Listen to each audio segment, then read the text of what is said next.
Hello, everybody, and welcome back to the latter half of the day for day 2 of Super Regionals. And as you can see, we're joined here by now Polar Bear and Michael instead. Hey, how are you guys doing? Pretty good. How are you doing after winning, making it to the regional championship?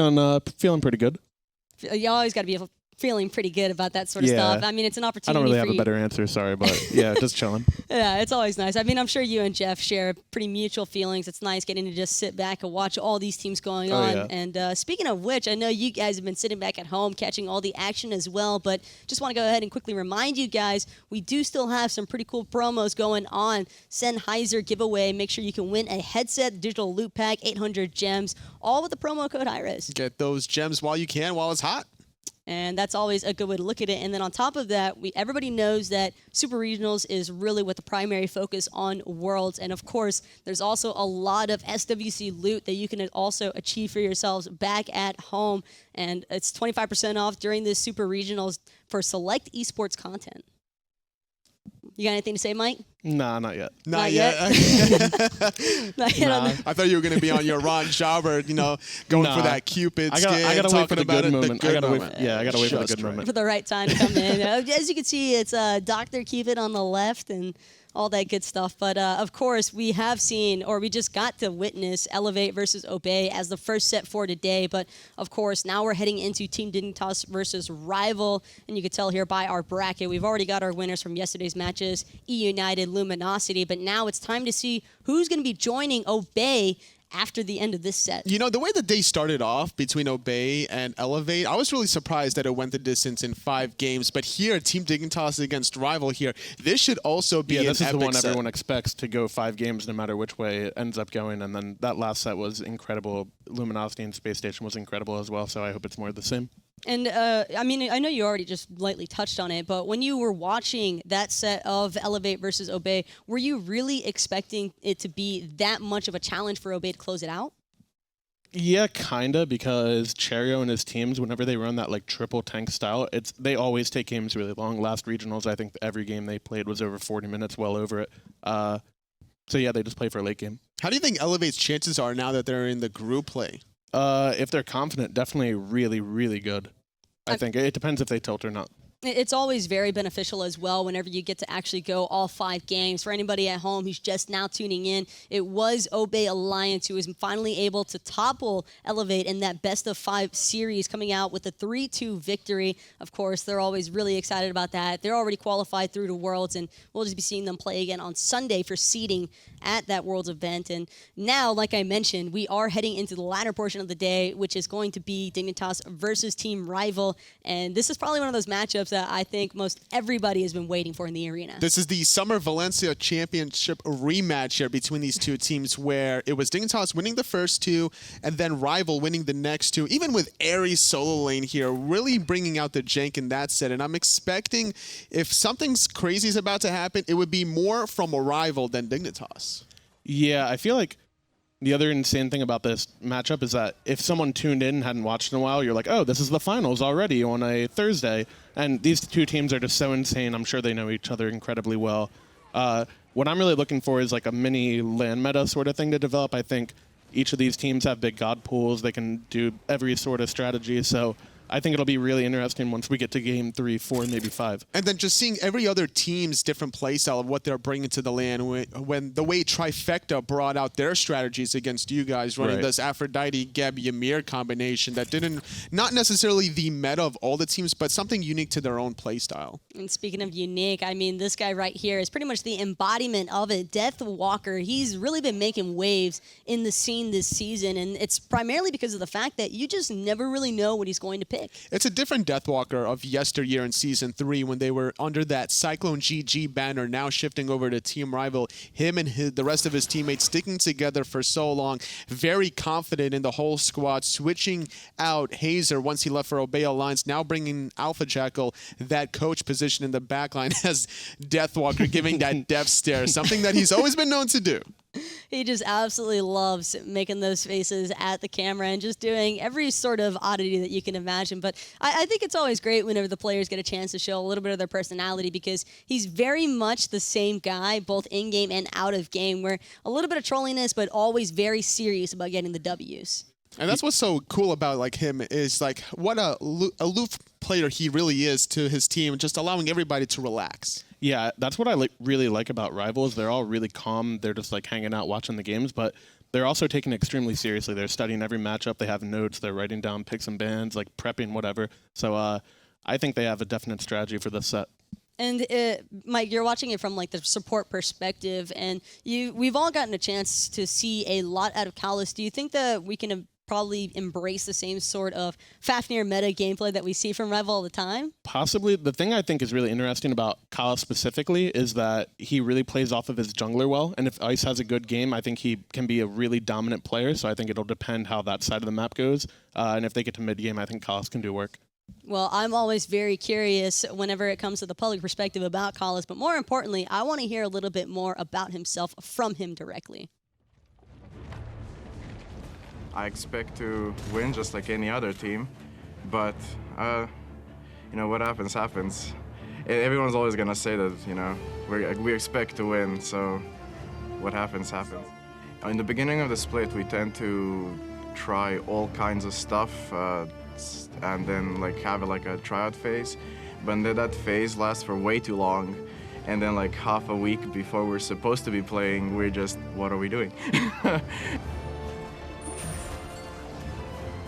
We suddenly started playing properly, and the reason just avoids me all the time is just suddenly it's good, and then we're just very bad, and then we just go back to what it's supposed to be. Online it's like kind of chill playstyle, but on LAN it's kind of aggressive and into chill if we're really behind, so we're gonna have to farm a bit. I like to play aggressive. I like aggressive gods, Fafnir, Ares, and those kind of gods. Try not to get caught, but sometimes with the aggressive playstyle it happens. So. Try not to get caught, but sometimes it happens. And Mike, maybe you've got a couple more words to say about this yourself, being that you are a support main. Yeah, that's just support life feels bad.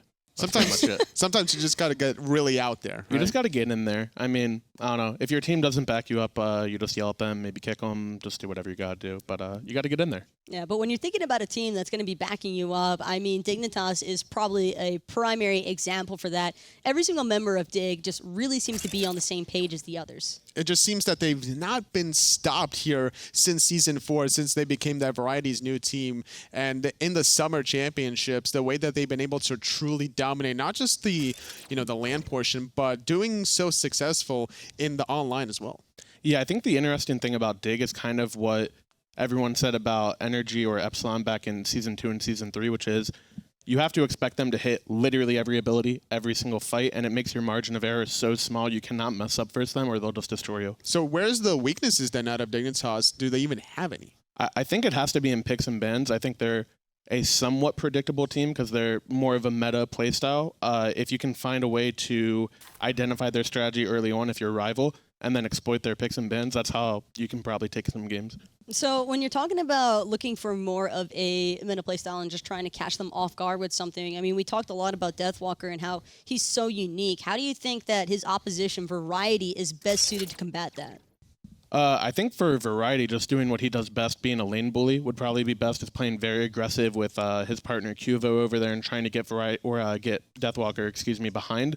If they can do that, make Rival's life hard with getting Deathwalker in the game and transition into mid-game, they'll feel really, really good about it. And Variety has made leaps and bounds between Season 3 and Season 4. We saw that on the screen earlier, but something we didn't see was the Season 2 stats. If you ever looked at his stats back in Season 2, you would think that it was a completely different Is this guy player. trolling in the SPL? That's what you would think, right? But no, honestly, he's just brought a lot of interesting flavors to the mix in the SPL here. You know, even at World, bringing out the Ratatoskr, Camazotz, and the Thanatos in the Soling.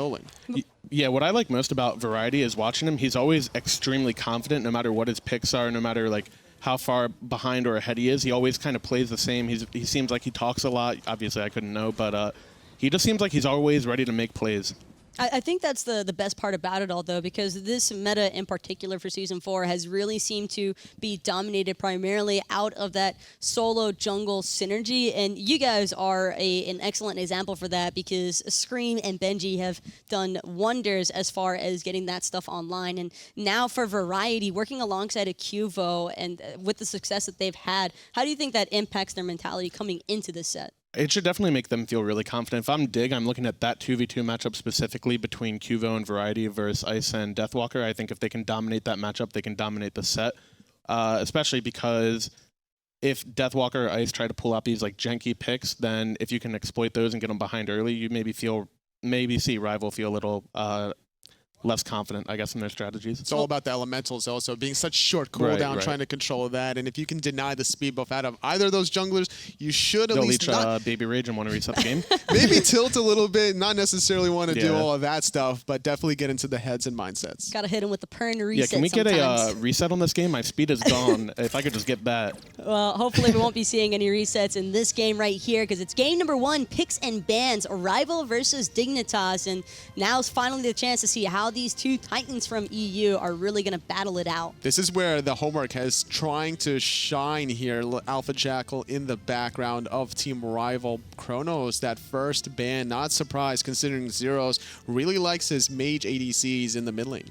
And of course, you can never really count out the fact that whenever it comes to a LAN environment, you're not really looking for the standard meta banouts as much as you're looking to usually target out a member or two from the enemy team. That's what it was completely in that last entire set, where it was actually Elevate banning the Kakulin and the Osiris against Xaliea, whereas on the flip side, Obey Alliance kept continuously targeting out Cherryo, the Athena, and that Naja earlier on. But this time around, Dignitas taking away this Artio, a little flexibility with that pick always. Yeah, I feel like it's interesting here because Dig being the higher seed actually chose second pick. Obey did that as well, whereas in NA both of us and Luminosity took first pick.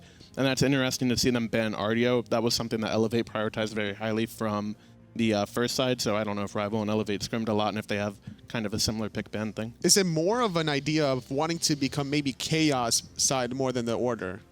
With them choosing second pick? Yes. Yeah, I'm not sure exactly. It depends on how they want to play the map. So if they decide they want pressure in solo lane, for example, and they'd want Variety to have a counter pick, obviously you get that on the second side. Well, it's not like any of us haven't seen this one before, but it's going to be Fafnir as that first pick selection for Arrival. And Mike, what do you think about prioritizing this support this early on? I think that is likely one of Kalas's best gods, if not his best god.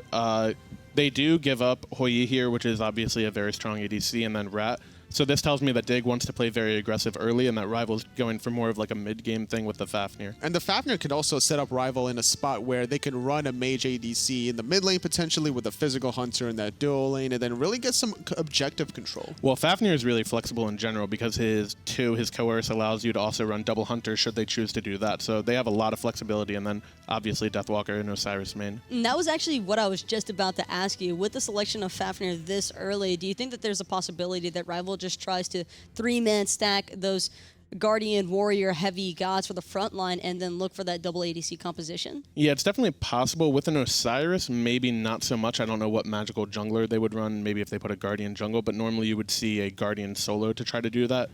With the Osiris, I feel like it'll be more of a standard comp putting Wolfie on a mage, but we could still see. And if you're thinking about Wolfie for mages against the Hui Ratatoskr, you can only imagine that Dignitas is probably going to maybe look for a Morrigan here, considering that's what Zeros likes to go ham with. Yeah, that's actually interesting because that's Zero's best god by far, I would say, and Rival banned out Chronos, and then they picked Odin, so this tells me that they're probably predicting a Morrigan pick, and they want the Odin to try to prevent that, so Dig ends up going Bologna for Variety into the Osiris. Bologna is not an easy god to bully in that solo lane whatsoever. A very traditional matchup in that lane of Osiris versus Bologna. I don't expect too much gank attempts in that lane. I'm expecting more just action around the buffs instead. But still, with both of the mages not having their pick selected yet, would it be in both teams' best interest to try and ban away some of those mid-mains that you'd expect? Possibly. I think if you're a Rival, you maybe want to leave it a little more open-ended other than the Morrigan, because if I'm looking at their comp, I feel like their early game is already set on the Fire Giant side of the map with the Odin and the Osiris. and I would look towards more of a scaling mage for the mid lane. If there's any mage to be picked here from Dignitas, I would expect it to be the Soul. Right, knowing yeah. Zeros and Desapre going through that Odin cage as well is not an easy opportunity for Rival to really lock down that Goddess. So I'm expecting maybe a Soul ban here. Yeah, I'm thinking if I'm Dig and I pick that Bellona there, what's going through their minds is Raijin, Morrigan, and Soul are all open, and they have next pick, so they're guaranteed one of the 3. So it'll be interesting if Rival lets 2 of those open to trade it. And with Ra being the last one banned away for Dignitas, but Rival already have Fafnir, Osiris, and Odin. Is there some concern here for Rival that they're not going to have enough AoE damage spread within that Odin cage to get the target burst that they need? I think that'll really depend on the carries they pick, but I think for the most part, if you just isolate targets in the cage, I think Osiris being able to zone out their backline, you could basically kill anyone in the cage with a Fafnir. You just stun them and then buff your teammates. So I think it'll be okay regardless. And then you do see the Soul ban. And I think there's plenty of AoE damage to pair up with this Odin, whether it's going to be the Zeus in mid or also even the Scotty in the dual lane. They're just dropping that permafrost inside the cage. And if anyone doesn't have the escape to get out of there, it's just going to be ping-ponging around. And, I mean, we've already talked about it with the Bellona, Ratatoskr, and the Hu Yi. Clearly, aggression is Dig's main stance in this first game. But when you're taking away the Soul and you're taking away the Morgan, and, well, I mean, that's the answer right away. It's going to be the Thoth, actually, as the next pick for Dig. Now, Thoth's not going to be able to get out of the cage necessarily, but you can sit so far back away that you could just drop the artillery from a distance. That's actually really interesting to me that Dig went for the Thoth over a Raijin here that, I mean, it struggles against Odin way more. I don't remember Zeros playing Thoth much at all during the pretty much majority of the online portion of this year. So that's really, really interesting to me. I'm not sure if I prefer that pick over Raijin. I think that Thoth can separate himself a little bit better than a Raijin can, the way he could just dash away with great distance against the Osiris potentially that can just pound on a Raijin that's in his ultimate form anyway. The Zeus is very interesting. It was a god that was buffed prior to this land, and then AMC going to the bottom pick. Zeus is really interesting because that gives you the follow-up in the Odin cage, like you were saying earlier. And if a Thoth gets trapped in there, if a Rat without his ult gets trapped in there, that's going to be a big problem for Dig. And with the Ganesh being the final lock-in for Dignitas, already 2 pretty different playstyles, I'd say, from both of these drafts. Dignitas mostly prioritizing the sole focus on one member, I think, with the Ratatoskr Thoth combination. I think it's interesting because you see Dig drafted very strong side lanes, obviously Hoyi for Arkle, and then the Rat and the Bellona combo for the Fire Giant side. And Rival is more so looking to take grouped fights around probably the mid 3v3 trio with the Odin, Zeus, Fafnir. So it'll just be who gets to dictate the early game better and pick better fights. It's hard to really tell which comp I like better. I'm concerned about the Thoth, though. I think mainly from this draft, I think that's the one thing that really stands out. Thoth is the one wildcard factor that I'm seeing from Dignitas, but I'm seeing Rival's composition. It just kind of feels like this one-trick pony. If they get the Odin Zeus combination off, it'll work wonders in spades. But if Dignitas gets some Phantoms online and just walk away from it, then they should be relatively fine. So I think that Dignitas has a more safe and standard composition that could just outlast Rival in the long run. Possibly. The thing about the Odin Zeus combo, though, is I feel like Fafnir AMC can still pick off the front line so incredibly easy. I mean, Bellona, after she uses her ult, is, you know, one hammer will kill her. Same with Ganesha. And I'm assuming that there's going to be a little bit of concern there as well for both of these teams. But of course, we've got the drafts locked away. Game number 1 is about to take off. Mike, who you got winning the first one? I think I prefer Rivals draft in this game. Well, actually, I have Dignitas for this one. You got Dignitas? Well, I'm going to wait and see out, what don't cop happens. out. Okay, Rival, it's taking Let's my vote. go. Now let's find out from the casters what happens. Thanks a lot, guys. It's Tom Pattinger, joined here by Ryan Bailey, and we've got a fantastic game after the set that we just watched. Oh. It's going to be tough to live up, but I mean, Dig Rival, if anybody can do it, it's these guys. Without a doubt. I mean, we came in today saying, you know, once we get through that Obey Elevate set, which should be pretty good, but it's the main ticket, you know, here at the end, Dig Rival.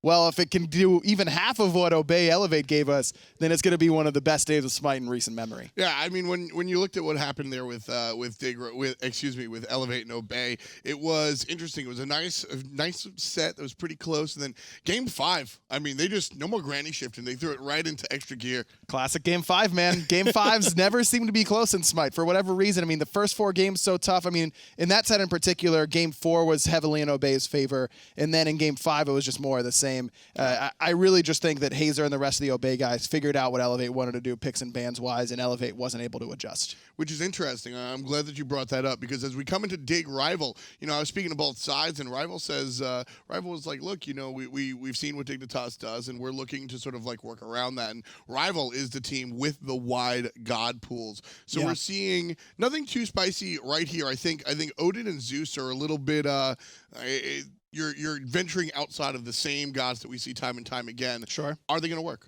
I think they could. And as they mentioned on the desk, the 3v3 core here for Rival is going to be really, really key. How well can they trap that Thoth in and use that Zeus ult to blow him up?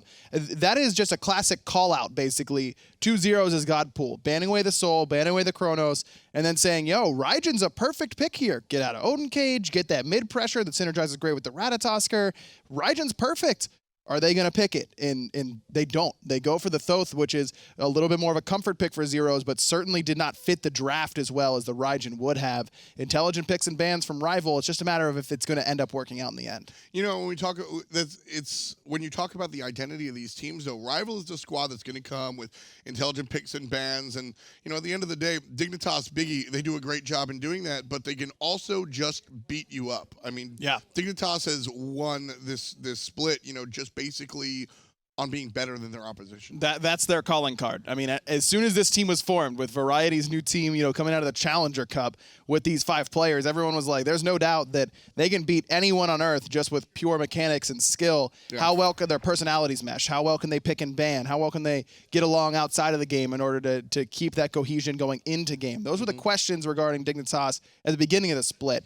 All of those are basically gone because they've proven that they can pick and ban well, that they can manage their egos well and work together as a unit very well. Now it's when teams start to adjust to what they are picking, how well can they adjust mid-set? They did a good job against this exact Rival squad at DreamHack Valencia in a really great 5-game set against them where Dignitas ended up on top winning that DreamHack Valencia LAN. Can they do the same here? I think it's all up to this guy. Arco right here, what a trip that he has had. He was the one question mark when this team started at the beginning of the year. You mentioned Variety's new team as they were mentioned before they got picked up by Team Dignitas, and it was Variety, superstar, Zeros, superstar, Trix and Cuvo as the package. Those guys are superstars, right? And then Arco was this guy that, he played on Sanguine, okay, but he had that raw skill. Yeah. And I think we watched that first split, and we were like, all right, can you do it again?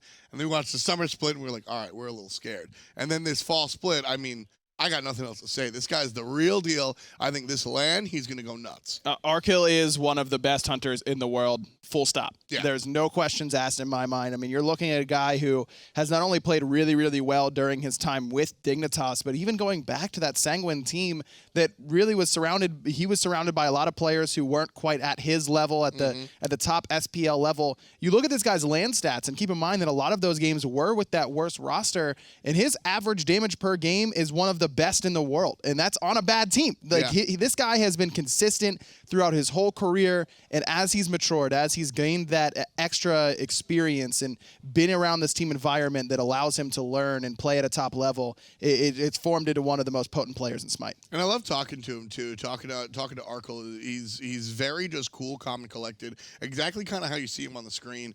Is just going around to the players, how you expect this game to win.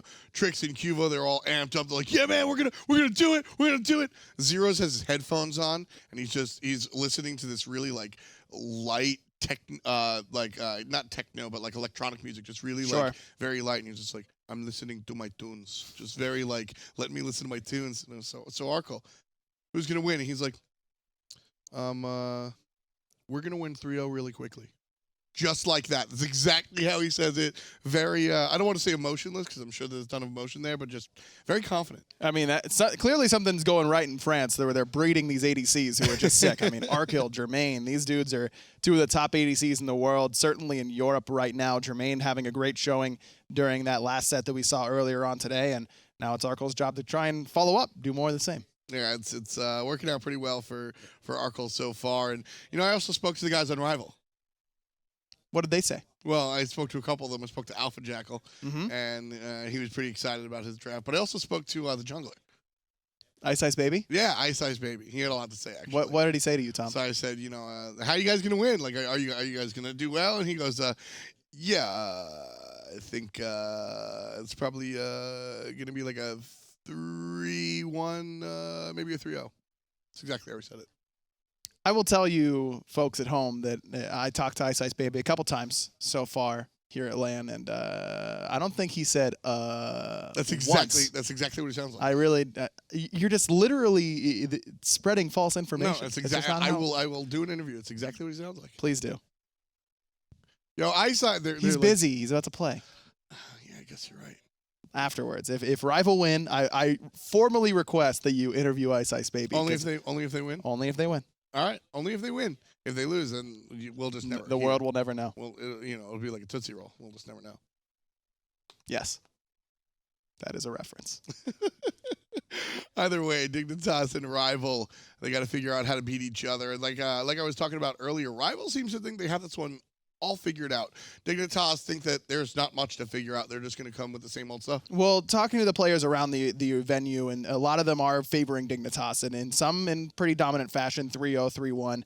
But also a lot of players seem to think that Rival have got a sneaky chance at beating them. I was talking to Ataraxia right after his set, and he said that he feels like Rival's got the best potential matchup against Dignitas, that no team will give Dignitas as much trouble as Rival will. And again, think back to how well they played against each other at DreamHack Valencia. That was a 5-game set that was very back and forth, where it looked like Dig was going to dominate with a quick 3-0. Rival bounced back with 2 wins. Dignitas ultimately ended up winning, but you could see where the matchup can kind of give them trouble. Variety had trouble with Deathwalker at times in that set, especially whenever Deathwalker started pulling out that Ares solo and the weird stuff like that. You know that Rival's going to have weird stuff prepared for this LAN, and a lot of it just in case. Now, at the beginning here, this first game, we've already seen the picks and bans. Nothing too weird quite yet coming out of Rival. I mean, the Odin in the jungle is something they played pretty consistently during this fall split, but it's just enough Rival that you know it's their type of team comp, and that they can try and hold on to whatever sort of weird picks they've got until later on and when they might need them more desperately. I mean, plus there's also some really nice just built-in synergy. You got Zeus Odin. I mean, that's one of the oldest composition tricks in the game. I mean, right? You just put the circles on top of each other and nobody can escape, and Zeus just kind of eats breakfast. So I'm interested to see if that one will work or if Dignitas is going to be smart.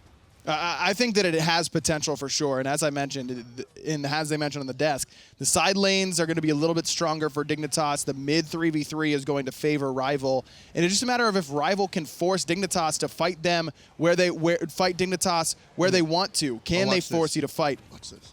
Okay, I'm watching.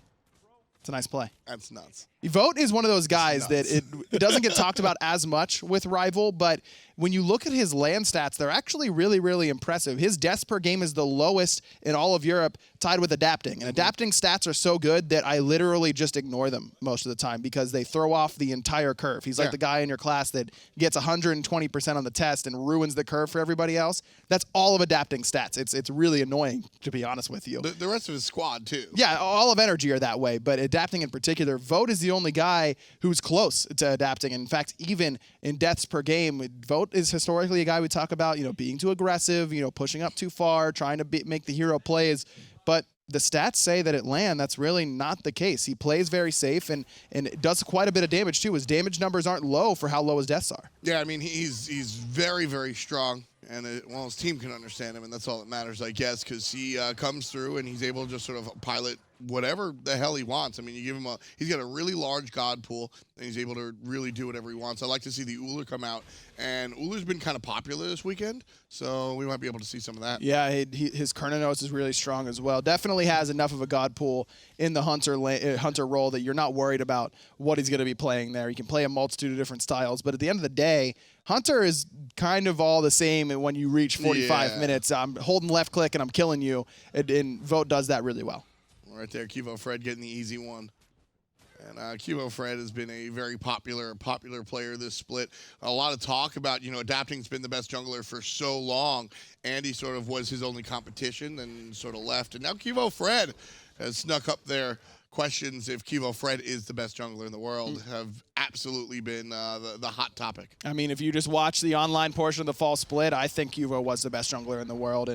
And we've talked so much about, you know, the fall of energy and whether or not adapting was playing on the same level. But I think that it's time to start moving away from that and start moving towards giving credit to guys like Fred and the rest of Europe and the rest of the world who have really elevated their level of play very, very quickly. Cuvo in particular, I mean, he's been one of the best junglers in the world for a long time now, but the way that he works with this team, the way that Dignitas allows him to get some pressure on that right-hand side and allow him to have enough space and freedom and farm in order to make those big highlight plays. He can also play the frontline style of junglers like the Ravin. He's the one that makes Ravin jungle look great more than anybody else. He plays it like a hybrid between frontline and assassin. He can fill a lot of different roles for Dignitas, and he can do them really well. Well, hopefully he'll be able to do it today. Dignitas versus Rival coming very soon. We're going to do a break. We'll see you right soon. They killed Chalk and Anubis to get Izanami and Ares. Are you for real? I'm not joking when I say that Tom, that's the first time you've seen this video, and Anubis dies, and he's like, no! Like, how did they do this? It's literally your two favorite characters, which is honestly my favorite part about it. I feel like the writer looked at my profile and was like, what does he play? Next up is Naja and Freya. They're just dead. We can only hope. I actually like Naja and Freya, but it's funny to me that you like them and they would die, so I think it's worth it. That's actually really dark. It's worth the bit, That's you know what I mean? Really dark. Well, you know. You've been hanging out with Ron too much. A little bit. Yeah. Any amount of hanging out with Ron is too much. Fair. Right now, Dignitas and Team Rival trying to go head-to-head right now. Just a couple of little speed bumps that we have heading into this one. Picks and bans were rather interesting. Focusing on the Zeus and Odin, I think, from Team Rival, whereas Dignitas have a rather standard draft for them with the accent of a Thoth. Yeah, Thoth in the mid lane there, 4 zeros, and that's a big deal because the two picks that he really likes, the Chronos, the Soul, those were banned away by Rival, and that led to a pick that they knew wouldn't do well into the Odin. And that's what's so interesting is that Rival picks Odin in the first 3 selections and means that they're kind of tipping their hand. You know, we know that you don't want to pick something that can get out of this Odin cage. Zeros in the mid lane has been very, very successful during the Season 4, but has not shown a ton of picks. It's been pretty much limited to the magical ADCs, Freya included, then some Thoth in there. I can't even think of any other ones off the top of my head that he played a lot of. So this is Rival doing their homework, understanding what Zeros is comfortable with, understanding what he's going to want to play in that mid lane, and even despite the threat of being locked in that Odin cage all the time, even with Raijin open, he goes for the Thoth. Now, will Trixtank get an early Phantom to try and get him out of that cage? We'll have to wait and see. And, you know, doing your homework, that's kind of where Rival excels. That's I think, what has gotten them as a team this far, coming all the way from their Cyclone days, you know, working with 2 very, very strong coaches. You see Coach Hazer, who's moved on to Obey, who just won their last set. Yeah. And now with Alpha Jackal, who's done a fantastic job in his own right, joined us on the desk yesterday. Just about a minute or so until we get in the game, folks. Thanks for bearing with us.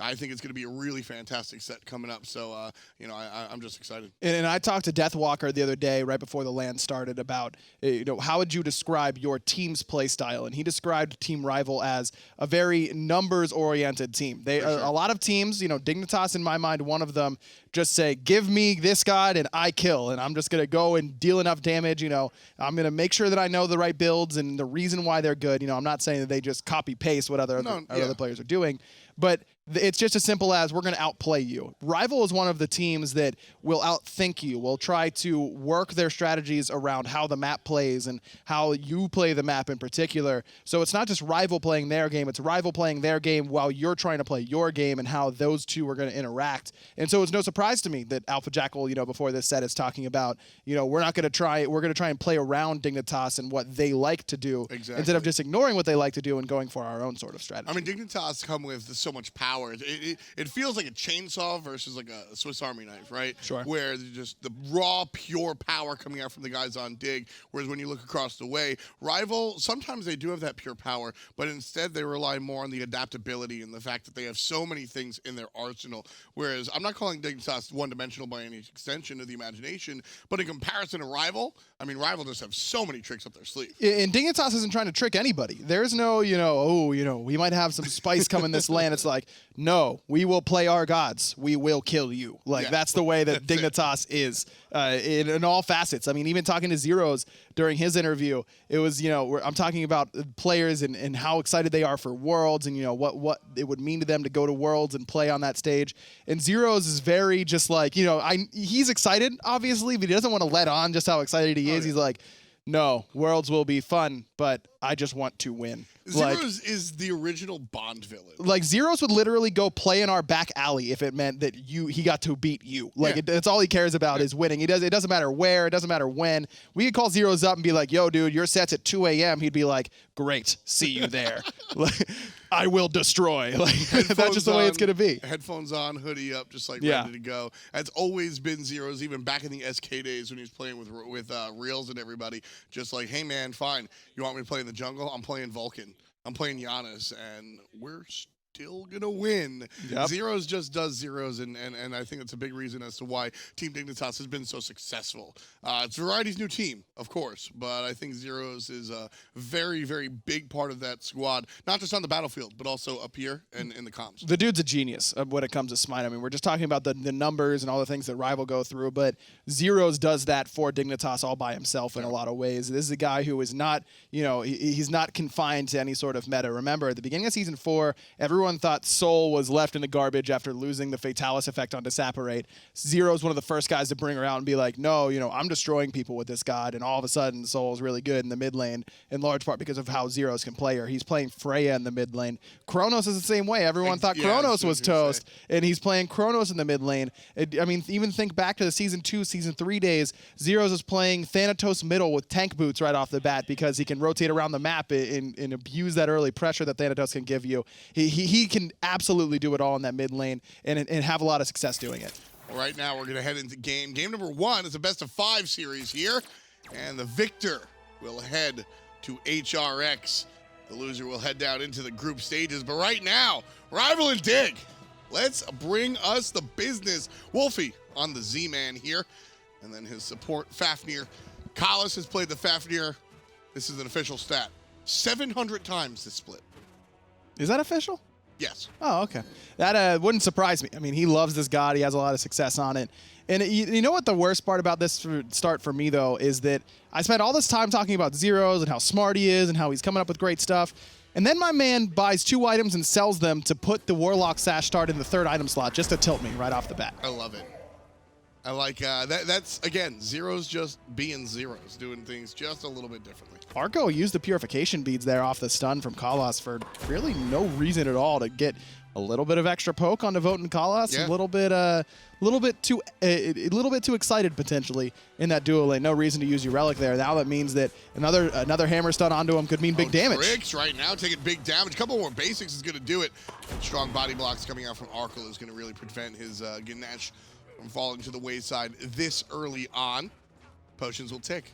And then because Kalas uses the hammer to go for poke on the Trix tank, it means that Dignitas is the one with better clear in that lane. I mean, Trix tank's Turn of Fate is going to go through the enemy gods and go to the wave. Arco's Ricochet will do the same. Now Dignitas just get the minis off of these 2 buffs. It's very reminiscent of how Season 4 started with the duo lanes going and just getting the minis off these buffs to try and hit level 2. Trix tank jumping back in the lane after taking a little bit of poke, but nothing really to be concerned about. Our duo lanes here, are we going to see the full invade or the safe play? Looks like they're going to go for the safer play. Could be Oracles here being the call for Team Dignitas, but with Ice Baby and Wolfie getting the pressure in the mid lane, that means that it would have been an uneven engagement in Rival's favor. So good decision from Dignitas to go for their own red buff instead, but it looks like Ice might want to try and poke his head in, see if he can steal it away. No, instead, just going to head straight to the back camps, doing what Cherryo was trying to do quite a bit of during their Obey and Elevate set. Big difference, though, as far as the gods that Cherryo is playing versus the Odin. Odin, I mean, even this early on, the Bird Bomb virtually just deletes the back camp. I think level 4, level 5, you don't even have to basic them anymore.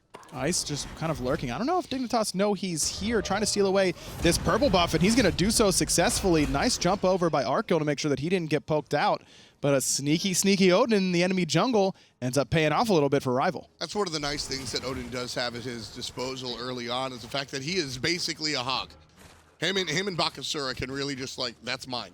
What are you going to do about it? He is larger burst than any other character at this point in the game. And that's not only just securing the buff, but doing a ton of damage to the enemy gods as well, potentially. So even, that's a big play by Artio to recognize a sound cue and jump up and over it, because going down to half HP means that Artio's got to use his health potions and uses multi-potions. He's already used one of each, and using those last few resources to get some health regen whenever you've got a Bluestone pendant instead of a Death Toll means that could have ended up in an earlier trip back to base for Artio, and it's kind of like a game of chicken between ADCs right now in the meta. Who can stick around a little bit longer, get that 2,000 gold farmed up, start your Devourer's Gauntlet stacks very early, and get a head start on those stacks.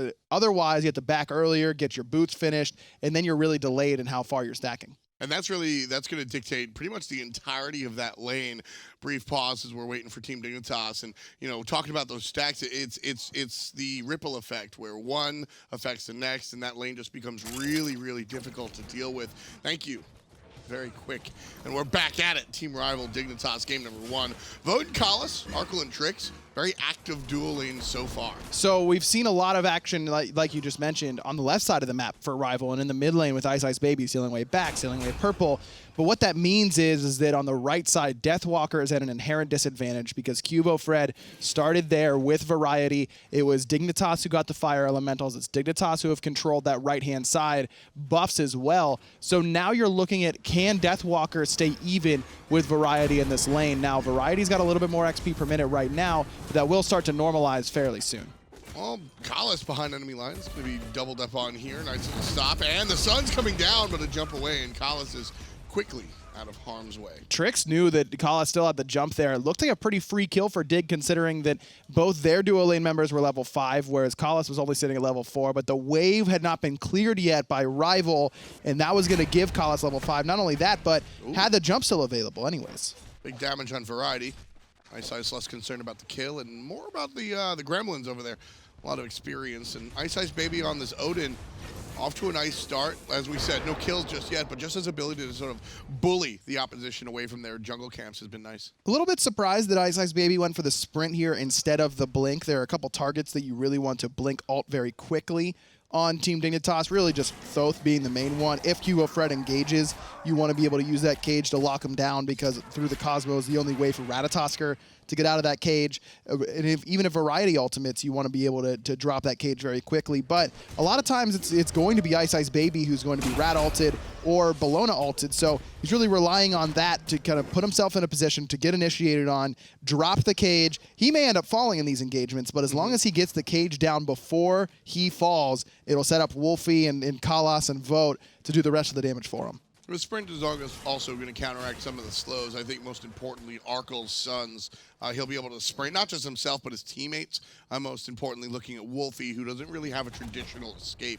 So the sprint's going to be able to help Wolfie while still allowing him to pick up what I think is the necessary Aegis. Plus, it does give you some counterplay just in case Variety decided to go for a horrific emblem like Deathwalker has for Team Rival. You don't want to get caught out not having a sprint in an early engagement against horrific emblem. I mean, look what happened to Luminosity against Space Station, where Scary D comes around the back, level 1 and mid, pops horrific, and Homie gets a double kill because of it. Fred getting just a little bit of taste of a stun as he walks his way into the lane. Not too big of a deal. Vote's going to get his own buff here as supports have left the lane. And the Amusing Cobb should generally have control here versus the Hou-Yi, albeit a difficult time at it. But Fred in the sky looking for somebody. I think they thought Vote was a little bit more lonesome, but he's got a whole slew of teammates there in his back jungle. I like that idea, though, from Cuvo. So many times we see Thor players and Rat players use their ultimate in a kind of preemptive nature, and then when they realize they aren't getting any value out of it, they use it to maybe go get farm. They land on a wave in order to clear it a little bit faster. And while if you're far away from the wave, yes, that means that at least you're getting something out of the ultimate. It also tells the opposition that your ultimate's on cooldown. There, for Cuvo, he just lands right back where he started and makes sure that Rival have as little information as possible. For all Team Rival knows, Fred's ultimate could be coming at any time. Exactly. And so, hiding that information is always important. You never want to give the slightest bit to the opposition, because then they, just more tools to work with here. Ice Baby, level 8. I mean, he's got to be able to make a play. If he wants to be aggressive, has to look for it soon. Variety taking some damage, not going to dish it back. Deathwalker out of range of the hammer.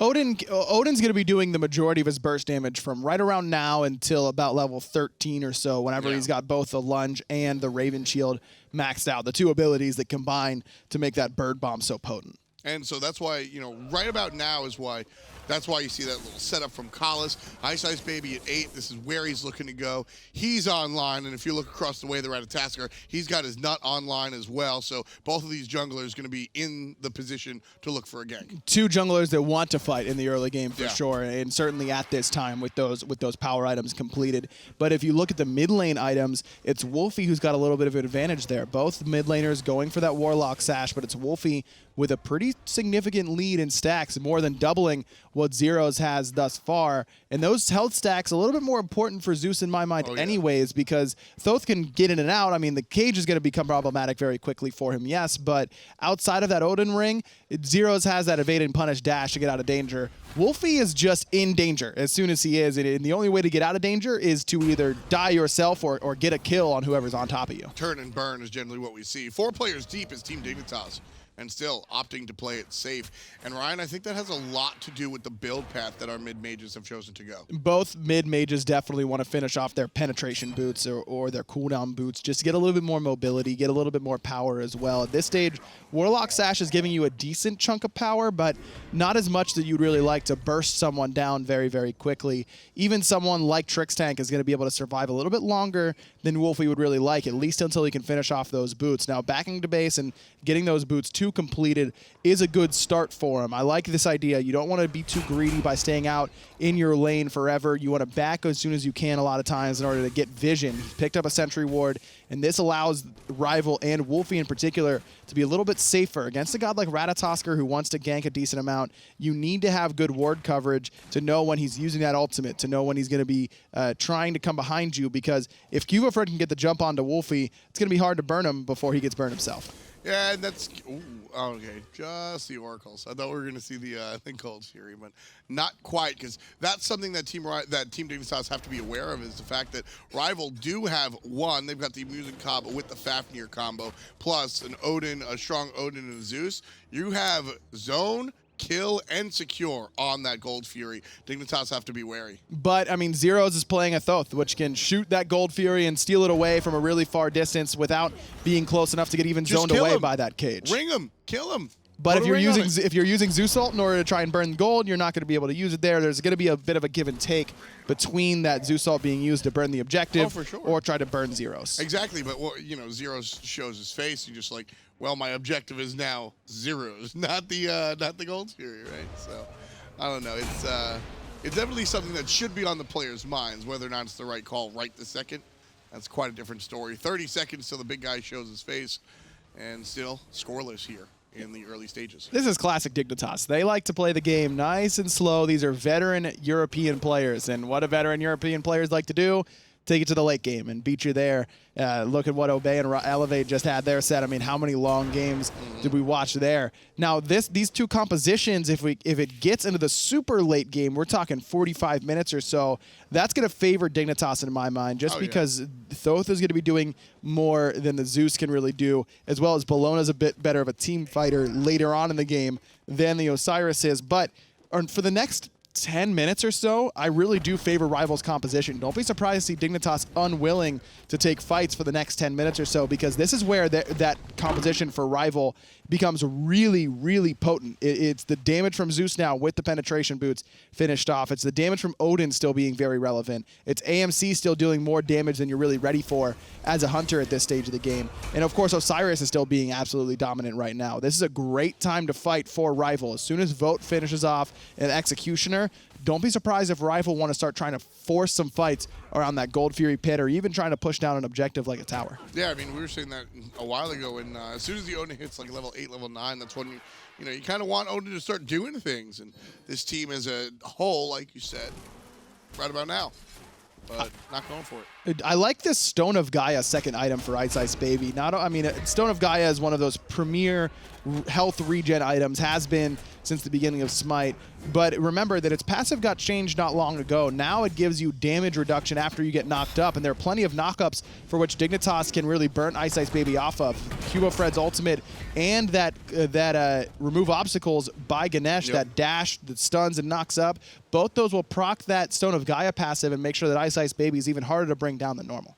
I like the hard commit to the tower so far. Deathwalker was able to bring this right side tower down to about half HP after Variety went back to base, and then calls his jungler up, and they bring it down to about a quarter, maybe even less, just by walking in there and hitting their buttons.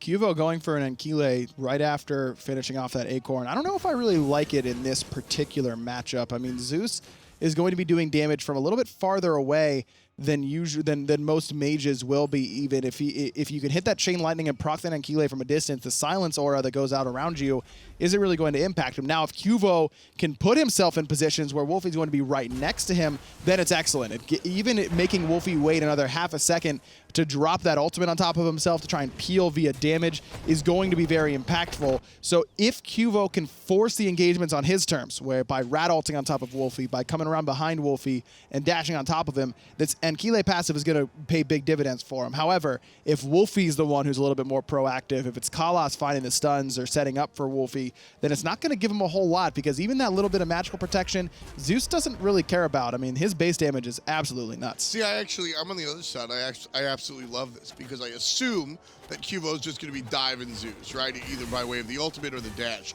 And he's just going to be on top. Maybe even, no, he's got thorns here. But he's just going to be on top of Zeus the whole time. We've already established Zeus doesn't run. Zeus turns and tries to shoot you in the face. So if you get right up there on him and then he hits you and then he's silenced, you're going to eat him in that period of time. Well, that's why I really like the Thorns, because Wolfie's best version of Peel as Zeus is to Lightning Storm your feet and then throw the shield at your feet and Chain Lightning it and try and kill him before they kill you. And all that damage is going to be returned with the Thorn. So I love this pickup for Cuvo. And if Cuvo wants to go for a tankier sort of initiator role on this Ratatoskr, and by starting off that Steel Mail, it looks like that is the idea here for Cuvo in the jungle, then yeah, the Ankile works very well. But if he wants to try and 100-0 Zeus, I don't think that you really are too worried about how much damage he's going to do to you, because you're relying that your damage is going to come out first, it's going to come out quicker, and it's going to be a little bit more impactful. Now, with a fully stacked Warlock Sash in the mid lane for Wolfie, it's going to be a little bit harder to do that, so I can see why Cuvo has kind of opted for this initiator role more than the true assassin. Yeah, it's just that brief moment that you get to breathe, right? And sometimes I think that's all you might need to take that Zeus down. So right now, Zeus zooming, got the speed buff around himself. Whoa, I wonder what Wolfie did to earn a speed buff. I mean, junglers usually hold on to that real tight as Artio. This is the big one. This is the big one. Vote stuck out. Going to use the Aegis real quick. Thorns pop preemptively, and Cuvo Fred goes in the sky. Vote still alive, so a little bit of action, but still no first blood just yet. Vote uses both relics there, though, to stay alive, and that's the big takeaway. Ice Baby drops the ultimate, but it's on to Artkill only, and Artkill still had Dive Bomb available, so he's not too worried about an Odin Cage right on top of him. He jumped out very quickly. Good idea there to take the fight whenever you know that the two characters around you that are able to get caged in that fight can just hold on to their escapes, whether it's the Rat ultimate from Cuvo Fred or just the leap itself from Artkill. You're never worried about the Odin as long as you can hold on to those escapes. I think we should start to expect a little bit more aggression than what we've seen so far. Both mages have hit the 100 stack limit on their Warlock Sashes, which it feels like sort of a gentleman's agreement. We're like, yeah, all right, we're both getting Warlock Sash, guys. Let me farm. I'll let you farm. Yeah, okay. Seems like a good deal. Ice Baby does have Blink now, but the silence is perfect from Trix. Play. There's the Lightning Ultimate from Wolfie, but there was no cage to follow up. What a reaction by Trix. On cooldown, Ice wasn't able to go for it, even if he wasn't silenced. So Ice Baby and Wolfie, miscommunication there. I think, that's one of those moments where I think Ice might have even just thought he had it himself. Because he blinks in, he's like, I'm ready to go. Wolfie drops the ultimate, and he's mashing forward, and he's like, oops. I'm here with a slow. Right, yeah, Ice just gungears his mites. Now it's a 2v1 on the right-hand side. Deathwalker with the up-down, but Lona's got a better one and provides a stun. Half HP for the Osiris. Cuvo Fred going to the sky. DW handling both of these players, and there's no tower to fall back to. The knockup is going to be good, but Deathwalker still trying to bring it. Oh my God. 1v2. Variety gets stunned. The Thorns, the jungler. Ice Baby gets Variety already. That's one. Locked up is the Nutman, and the Ratatoskr are going to go down to the hand of Ice Baby. And the help of the minions. Needed the minions there. Cuvo did a great job of juking around the minions of his own. What a fight there by Deathwalker to find the 2v1 nearly all by himself. But good damage by Variety, good communication with Cuvo to trust one another. And I believe that first blood went Dignitas's way. So even though it looks like Rival end up way on top there, it's only by a little bit because that first blood going to Dignitas. That was like a classic like WWE move. Just like, oh no, he's in trouble. And then Ice Baby literally out of nowhere just launches from the jungle. Trick's in a little bit of trouble. He'll likely be safe and sound underneath the tower. Can't say the same about the jungle camp, however. Team Rival successfully invades, and Ice gets a present for his business on the right side of the map. You were talking about the gentleman's agreement that EU mid laners seem to have. Man, this must be a mid laner's dream to, like, if you ask any mid laner, if you ask any mid laner, hey, you want to play a game where you get to fully stack your Warlock stash and no one really hits you while you do it? You're like, yes! Do I have to move? Where do I go? Like, yeah, I'm down. That's what every mid laner wants, is to have some survivability and the damage all at the same time. To be able to get to 100 sacks on Warlocks without being looked at twice, must be nice, man. And you know what? It's kind of hilarious how as soon as they hit 100, Ice Baby blinked in the mid lane. He didn't have an ult and nobody died, but kind of funny there. Vote gonna get jumped on real quick. Does have the V. It's no longer the Aegis, however. Gonna need it. He's slowed, but he'll be fine here. Low, but back to base. Dignitas win that one as they take out both his relics. Good relic usage, though, by Vote. Well timed for both the Aegis and the Purification Beads, and I like that order as well. Make sure you can create as much distance between yourself and Artio as possible to get underneath that tower. Damage! Zeus taking Trick's tank down to half. A little bit of help from Odin. The Phantom on cooldown. Ice Baby gonna put that one in his brain bank.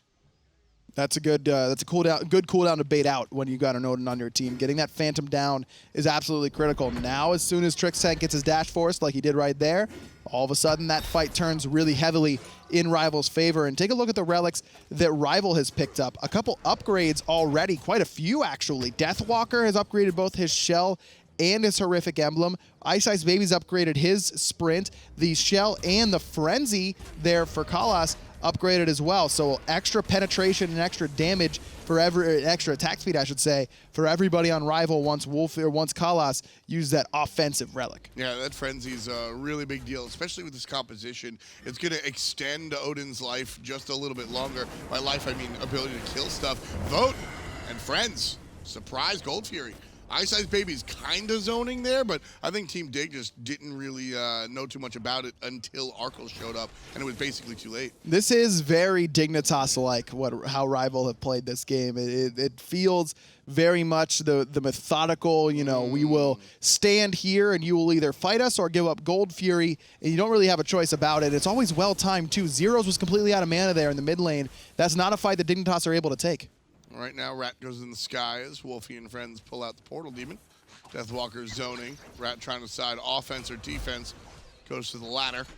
He sits there in the back line. Variety getting stunned out. Portal Demon still pulled out here. Half HP already. Vote doing a lot of the dirty work. Here comes help from Kalas. Frenzy's good as well. Team Rival secure that portal. Kalas taking some damage as DW zones out the entirety of Team Dignitas by himself. Here comes Bologna right over the top, and Arkle dropping the subs. But a great cage there from Ice Baby. Now it's a Rival who want to re-engage. Look at Wolfie's positioning around the back. Cuvo Fred dives into the thick of things right in front of Rival. Also low. Everyone is so low on HP. Wolfie can wrap around the backside and get a quadra kill if all things line up. Team Dignitas a little bit too speedy for Wolfie to go ahead and catch up with. But you know what? This opens the door, and it looks like Team Rival have everything in mind. Ice gonna chase, and everybody else go to the store looking for Fire Giants. Zero's only one around still for Dignitas that can really try and contest, Full but commit. he doesn't even have an ultimate. What a fight there by Rival, baiting in Dig, using their HP bars as bait. I mean, Kalas is low, Deathwalker's low. He uses ultimate to get away. Those upgraded relics end up coming up pretty big there for Rival. Those 2 block stacks on Shell, whenever you pop the upgraded version, can be very good. And certainly in a composition where you're worried about Cuvo, Variety, and Artio auto attacking you down, ends up paying dividends. Frenzy also incredible there. Allow them to burn the objective, burn the opposition. Really big deal with Collis and that Frenzy, which is an under-purchased item. Absolutely, and here we're seeing it come up big. Ice looking for the red buff invade. Don't know if he was able to snag that one away, but even without it, the tier 1 tower going down in mid is a good start for Rival Siege. The second tower down, they got that tier 1 in solo earlier on, whereas Dignitas has not been able to do too much damage to any towers with Rival's name on them, and just a little bit of poke on that right side solo tower. Team Dignitas and Team Rival separated by about 6,000 gold. Team Rival on the good side of that. And only 3 kills in our 21st minute. 2 of them belonging to Team Rival. Deathwalker and Ice Baby chasing up the enemy jungle while the remainder of their team chasing up in the lane. Looking for the tower, getting about halfway there. Cubo Fred wants to counter invade. Here comes the jump. 2 knockups are good. Frenzy is popped. Wolfie already down to half HP. And Trickstank a little bit too deep. Forced to run and regroup alongside Arkle. No real sustain here for Rival, but they do have that Fire Giant buff, giving them a little bit of extra HP regen, and that's what they're going to rely on here to try and continue to siege down this tower. Take a look at the available ultimates. Dignitas, they just burned 4. Everyone but Variety used their ultimate. Rival have all 5 available, and that's why Dignitas has given up this tier 2. One word to describe this game, and I give you calculated. That's what I was going to say. I thought you were asking me, and I was going to say that. Were you really? Yeah, I really was. I love you. I mean, that's what we do here. But it's just the fact of the matter that Rival have presented a game where that's the only answer. Sometimes we see scatterbrained game plans and a couple of different approaches. Rival have just methodically and surgically taken this game to the bank. Which is the exact opposite of how this team used to be. Exactly. That's why I bring it up. Which is so funny. I mean, Rival used to be the let's just try and get 50 kills in 20 minutes and just see what happens. You know, we'll work it out from there. Maybe we end up on top of this bloodbath. This is the exact opposite of the way that they kind of came storming into the league underneath that Cyclone tag. And it's really been exciting to watch. And I know that it just kind of reminds me of a pitcher's duel in baseball between 2, you know, incredible pitchers, where it may not seem like there's a lot going on, but there's so much underneath the surface to make you appreciate how well these teams are playing. Watch out for the flank. Trickstank around the backside, and Cubo Fred as well. But everybody already lost their HP bars. Cubo Fred's good, but 2 kills come the other way. Ice Baby in the mid lane, and the Hunter combined for 3 separate kills. Arkle in trouble. Ice looking for the jump. Lands on top. The spin to win is strong as well. Zeros is the only one alive. Scratch that. Deicide. Wolfie the only one dead. Everyone else from Team Rival barking down the middle lane. Fire Giant already down for the count. It's the bird. In the Zeus handbook of what to do when playing Zeus in competitive play, a little gif of Wolfie right there is going to show up. Get all your damage off and die. They're going to do it. No way. Frenzy's popped. That's going to help. Half HP on the Titan. Ladies and gentlemen, 24 minutes just like that. Team Rival explode. Take out Tig. That was impressive. Wow. That was really impressive, and there's some applause from the stands right now. It's just exclusively players, basically, and they don't clap every game. I can tell you that much. Yeah, watch these players. You sit there and like the quadra-kill or the pentakill will come out, and you'll get, I mean, he was too far pushed up. He missed an auto there. Yeah, just that they didn't actually make that play. Homie did that was just impressive. And you talk about seizing the opportunity. Rival, we're talking about how methodical they were here, right? That was the moment where they didn't plan it. They were looking for a tier 2 tower and got the game. And keep in mind, I mean, Rival, you know, the first set today, Obey and Elevate, starts at 11 a.m. Everyone's here early, you know, the games start. That set takes a long time. 5 games. It all went pretty long. And Rival's just sitting there, just waiting in order to get their set started. To come out of the gates that clean after a pause where they have to wait a little bit longer and just execute like that is really, really impressive to me. 24 minutes, 9 kills, 7 of which belong to Rival.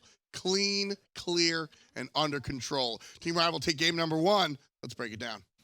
Game number 1 indeed does go to Rival, and in quite outstanding fashion as well, getting that Deicide at the end to close things out. I mean, they weren't even going for the end there initially. You know, they got Fire Giant. They finally, you know, slowly get the objective, and then all of a sudden, Dignitas really wanting to protect that, get caught a little bit overextended and punished.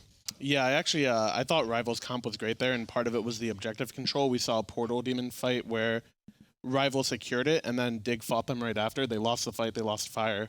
And then you group into the Fafnir, AMCs, or so, and you just die. And as a player, after a team secures an objective, is that an ideal situation to really look for the fight right after? In that situation, I didn't like Dig fighting there because when you have Portal up like that, they didn't even die. They just lost the health trade, and then they get to full reset, do fire, and the game's basically completely out of your control. You have to hope they throw. The game was basically so quiet up until this point in time. What was it, 15, almost 16 minutes into the game, where we finally see 3 kills on the board, and then the next 4 minutes, that's when the game just completely snaps into Rival's hands. Yeah, something that was really impressive in that play was Deathwalker, I believe, had Gladiator's Shield instead of Gaia, and when the Rat ulted on him, he regened like all of his HP. He was 1v2ing for like 20 seconds, and then Ice came over and cleaned it up.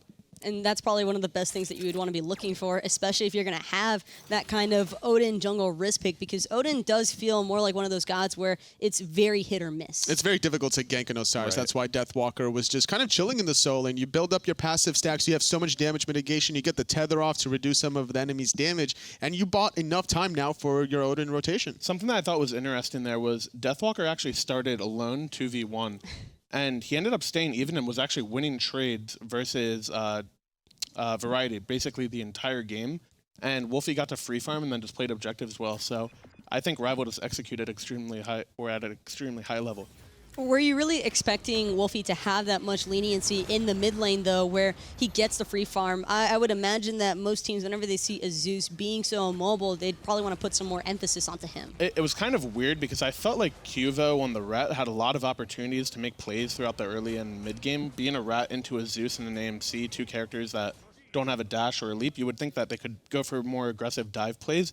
But Dig never invaded. They never really dove. They tried, I believe, 1 dive on Vote, and he lived it under the tower. So it's a little interesting that they didn't get pressured more. Can we break down that last team fight a little bit more? What exactly was going through the mindset, you think, of Dignitas, whereas Rival having Fire Giant, and Dignitas wanted to engage outside their tier 2 tower, not the Phoenix? I don't know if they should have engaged outside of the tower, but I think if I'm Dig, I definitely take a fight there because you don't want to give up all the tower gold at that point. They weren't completely out of it, but if you let a Fafnir and an AMC siege and take everything for free, when they push Phoenix, it'll be pretty much guaranteed that you lose. Just a little bit too much front line for Dignitas to probably handle underneath their own Phoenix when you mentioned the Fafnir having that coerce available, and then on top of that, Deathwalker could have also maybe could have maybe chosen to use that Odin cage to kind of just keep the members of Dignitas trapped outside long enough for the free cast. Yeah, I mean, realistically, all he has to do is Deathwalker and Ice only have to keep Arkol and Zero's kind of busy. I think in that last fight, Zero's actually got a huge Thaw, and it didn't even matter because Vote was able to free cast the entire time with Callus. They just went from target to target and just knocked everybody down. I mean, Tricks